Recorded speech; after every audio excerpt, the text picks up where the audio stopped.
مدینہ منورہ، نبی آخرالزمان کا پیارا شہر۔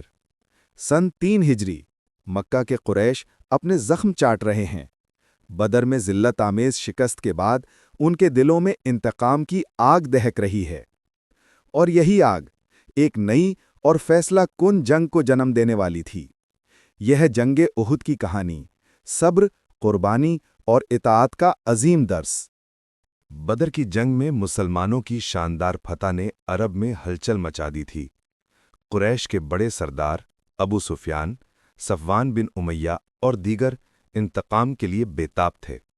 انہوں نے 3000 کا لشکر تیار کیا، جس میں 700 زرہ پوش، 200 گھڑ سوار اور عورتیں بھی شامل تھیں تاکہ مردوں کو جوش دلاتی رہیں۔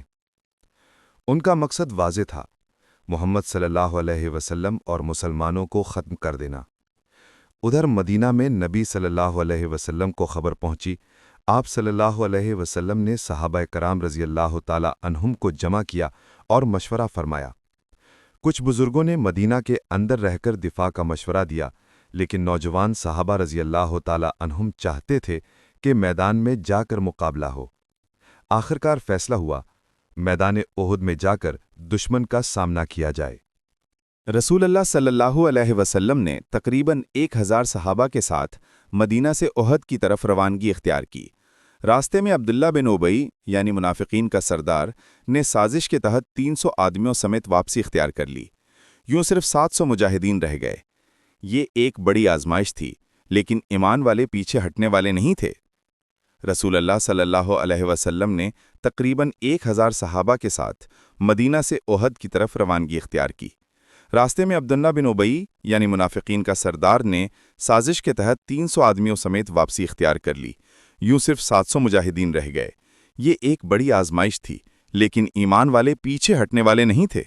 رسول صلی اللہ علیہ وسلم نے ایک پہاڑی درے پر 50 تیر اندازوں کو تعینات کیا اور ان کے امیر حضرت عبداللہ بن جبیر کو بنایا۔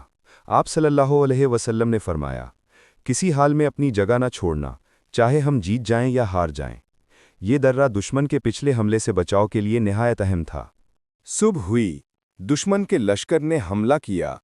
مسلمانوں کے دلوں میں ایمان کی روشنی تھی۔ حضرت حمزہ شیر خدا کی طرح دشمن کی صفوں میں داخل ہوئے۔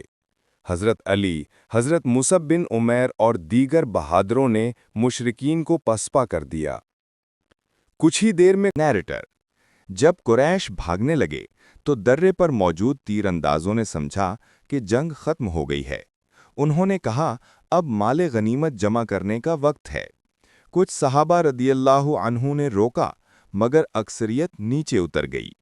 یہی لمحہ تھا جس کا خالد بن ولید، جو اس وقت کے چہرے پر لگا، دانت مبارک شہید ہو گئے، خون جاری ہو گیا۔ آپ صلی اللہ علیہ وسلم گر پڑے۔ یہ خبر پھیل گئی کہ رسول شہید ہو گئے ہیں۔ مسلمانوں کے دل لرز گئے۔